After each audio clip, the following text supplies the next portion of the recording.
everyone, my name is Heather. Welcome to my channel. Before we jump into my video, I just want to quickly remind you to like and subscribe. My goal is 1,000 subscribers right now, and I'd love if you were one of them. I'm going to be doing Vlogtober and a lot more fall related content coming up, and it's gonna be super fun, and I'd love if you're a part of it. So now that we got that part out of the way, let's jump into the video. Clearly from the title you can tell what kind of video this is. I am a big reader. I didn't always used to be. In the past couple years with TikTok and all, I've been more into reading. I read here and there in high school and a little bit in college, but I never really found books that I was in love with that made me want to keep reading. But as I got a little older, I have, and I read a lot more now. Yeah, these are the books I'm going to be reading for this spooky season. Hopefully this gives you some inspiration if you don't know what kind of books you're looking for, or you just want some good fall recommendations. This is definitely the video for you. So first I'm going to start off with two books that I already have read for the season. So this is the book I'm currently reading. It's A Season with the Witch by J.W. Ocker. This book is nonfiction. I mostly read fantasy, but this is nonfiction, and it's about J.W. Ocker, and he brings his family to Salem, Massachusetts for October of 2016. They live there the whole month to see what it's about and kind of get a feel for the Halloween capital of America, basically. I find it super interesting. I actually had one of you guys recommend this to me. Mary, if you're watching this, thank you so much for recommending this to me. I absolutely love it. If you guys know me, you know I love Salem. And this is just, it's nice to read a book of someone else's experience in Salem and know what they're talking about and know all the locations that he went to. And there's a lot of history in here that I actually wasn't aware of. Along with his experience, he talks a lot about the history of Salem if you didn't already know about it. So if that interests you, I highly recommend this book. I'm almost done. I only have about 70 pages left, so I'll probably finish this today, honestly. You can get it on Amazon. It was $8, super cheap. So yeah, that's the first book. A book that I already completed, the first spooky book I read this year, is In the Company of Witches by Auralee Wallace, and this has easily become one of my top favorite books ever, of any genre and any book, not even just spooky. But I absolutely love this book. It's a super quick, cute, cozy read for the fall. I finished this in a few days and I absolutely loved it. The main character, Bryn Warren, is a witch at a bed and breakfast with her two aunts. They run the bed and breakfast. One of the guests actually passes away, and so this is a little mystery about solving the murder. And it's super cute, super cozy, and there's magic involved, and I don't want to spoil too much, but I absolutely adore this book.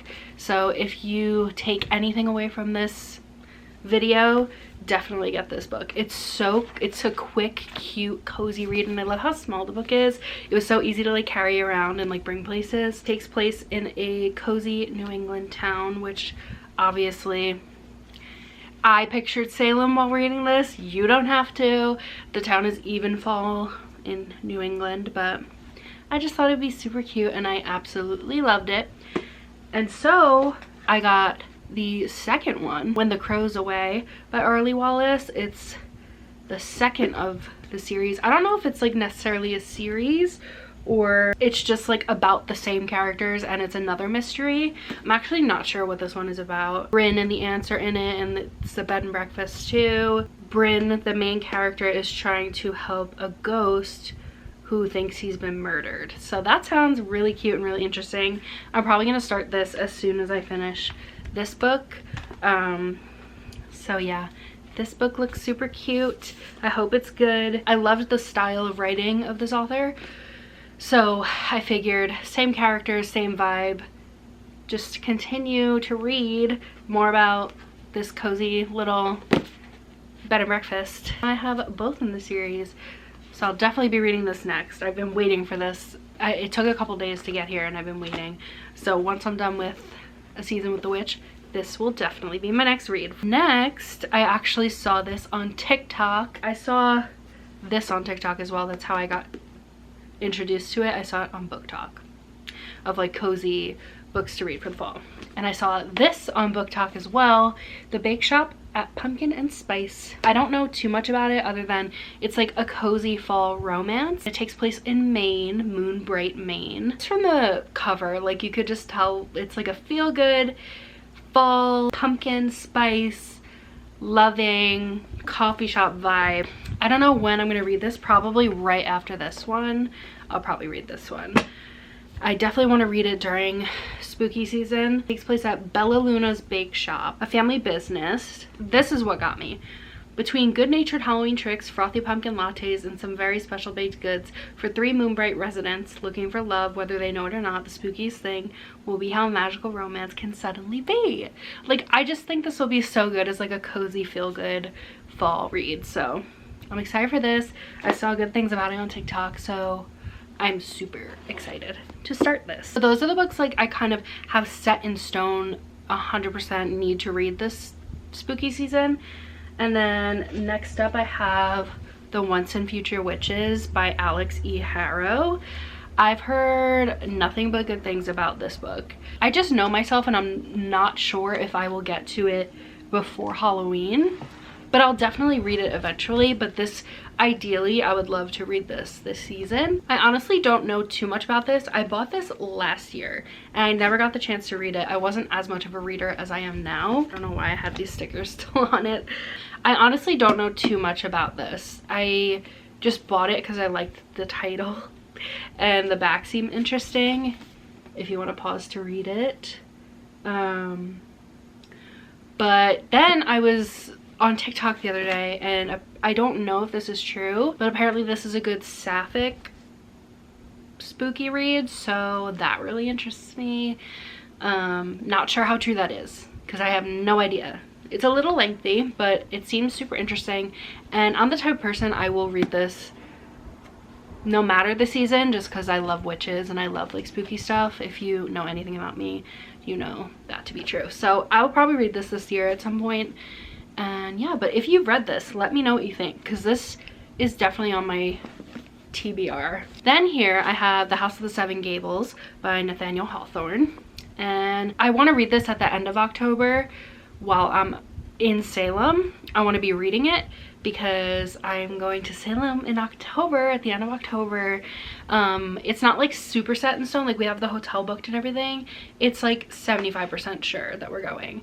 So I am doing everything I can to make it there, and I want to be reading this because I think that would be so cool. I never actually read this book, but I've been to the House of the Seven Gables and I know all about the history and what inspired it, and I know a lot about Nathaniel Hawthorne, so I think this would be interesting to be reading while I'm there. And obviously I'd start it before, so I have like a head start and I'm not like reading the whole time I'm there, but I thought this would be cool. And I actually got this in Salem like one of the first times I went.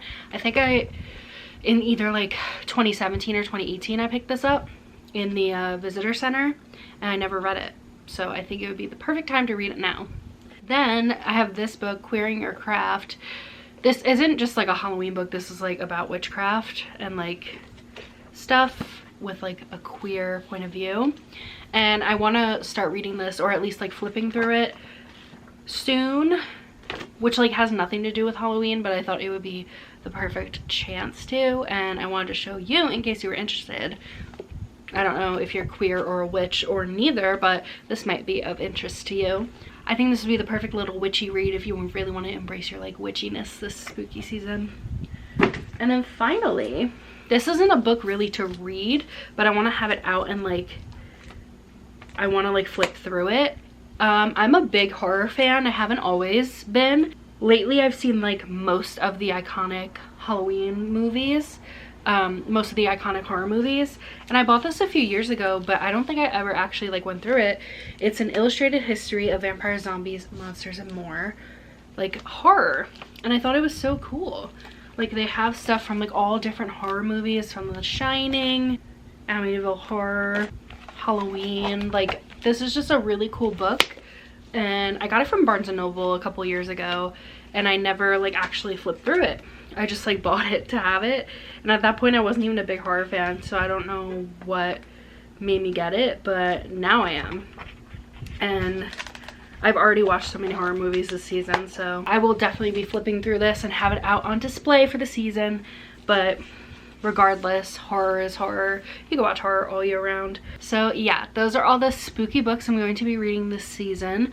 Hopefully I get to most of them. These are the ones I'm for sure gonna be reading, and I'm done with this one, and I'm done with this one. So these are the 2 books I'm for sure gonna be reading. The rest are just little extras in case I get around to them. If I finish those books, I'll move on to those, but if not, I'm gonna read them eventually, and I thought I'd include them in this video so you had some inspiration of what kind of books you should be looking for. I also just realized you can see in my mirror my dirty towel on the floor, and that's gonna be there this whole time, and I just filmed this entire video, so ignore that. Sorry, I didn't realize that. But yeah, if you have more spooky book recommendations, definitely leave them down below. I am the type to read spooky books all year round. I find them the easiest to read, the most exciting for me. So yeah, again, please like and subscribe, especially if you like spooky content and fall content. This is your month. If you're gonna subscribe at any time, it's gotta be now. Like, come on, just do it. It's free. Come on. Thank you so much for watching, and I will see you in my next video. Bye.